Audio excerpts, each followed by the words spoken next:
Hello everyone, I'm Vieeshzalee Bascaran. My metric number is 264250.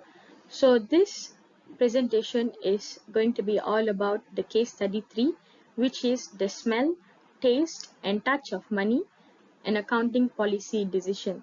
So let me begin the presentation. So first, the statement of the problem. So the main issue in this case study is whether the treatment of the investment fund of 18 million was an equity or debt. Apart from this issue, there are other issues as well, which are whether MEM be able to redeem the debt and the recognition as a debt drag the solvency of the company or not. Okay, next, the cause of the main problem is lack of internal control implementation in MEM holdings, as there was no emphasis on the internal control in the external audit report from the year 2017 till 2019. So this is why when the transaction happened, not much emphasis was given on the forms and also the terms of the arrangement. Because during the transaction, the primary motive of them was to acquire enough fund to purchase the investment. Moreover, the treatment on how to treat the fund is also not stated in MEM's company constitution. In fact, they did not include any equity other than the ordinary shares. So here the company secretary included only the ordinary shares, and he failed to include the fund by UPC as a redeemable convertible cumulative preference share, which is known as RCCP. So if a company has different classes of shares, the company must state prominently in its constitution that the company's share capital is divided into different classes of shares. But MEM has failed to do so, as the internal control is not that tight.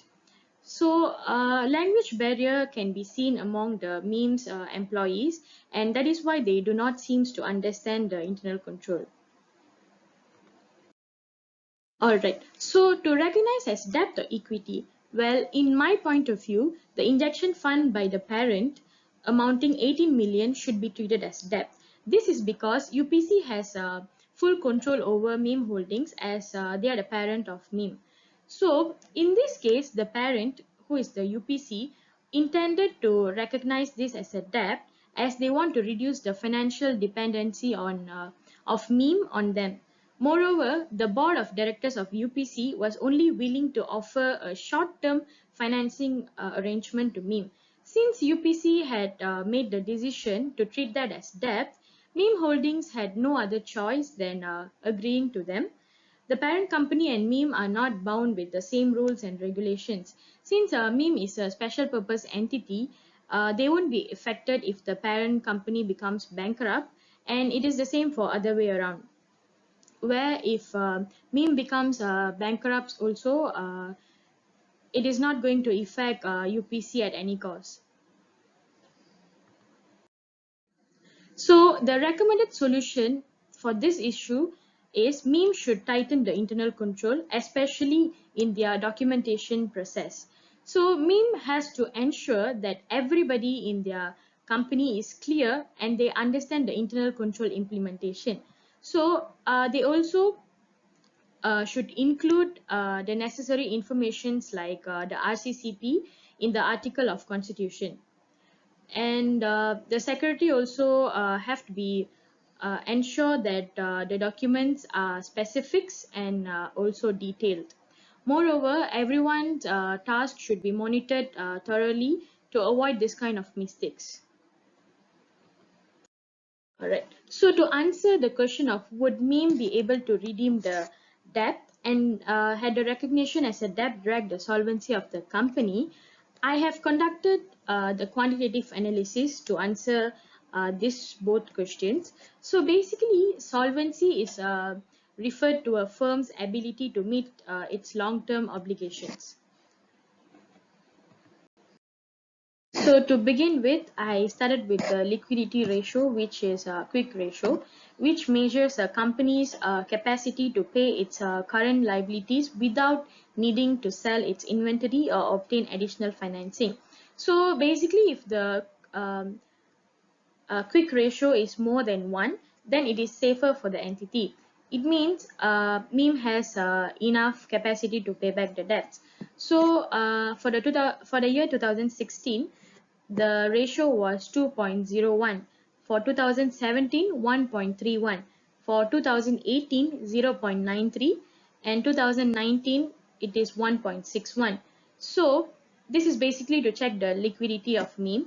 And from the ratio analysis, meme has the ability to pay back its current liabilities for 2017, 2019, and 2016. For 2018, they cannot really pay back the current obligation as it is less than 1. So next, I continued with the debt ratio.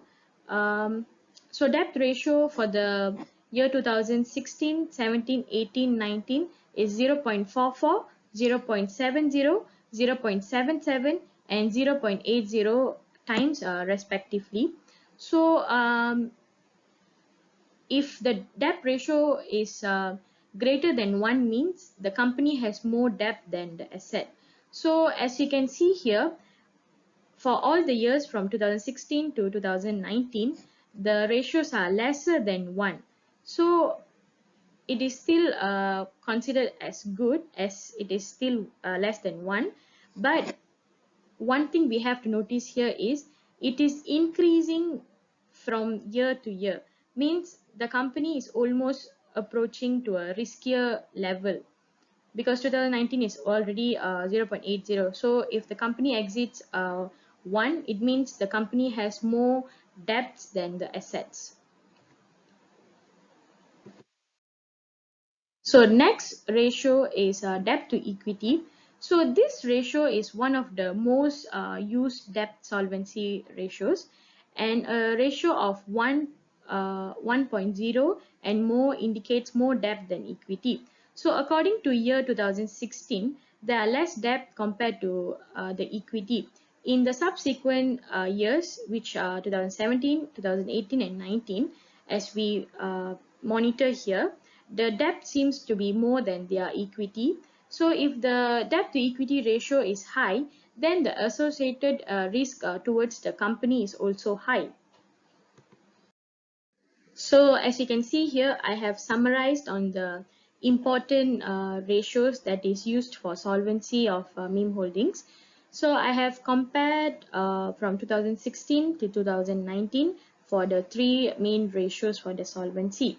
So for quick ratio, which is used for the liquidity, from the ratio we can analyze that meme actually has the ability to pay back its current liabilities for other years, while for 2018 they currently cannot fully pay back the current obligation as it is less than 1. And for the debt ratio, it can be seen that all of the years is less than 1, but it is keep increasing from year to year, which means it is almost approaching towards risk. For debt to equity ratio, so only for 2016 it is less than 1, while for other years they are all more than 1. So if the debt to equity ratio is high, then the associated risk is also high. So therefore, after taking the quantitative analysis into the consideration, it is evident that meme holdings is not solvent. Therefore, they are not entitled to redeem the debt as they fail to prove its solvency under the Company Act 2016. And yes, the debt did drag the solvency of meme. That's all from me. Thank you for listening. Thank you.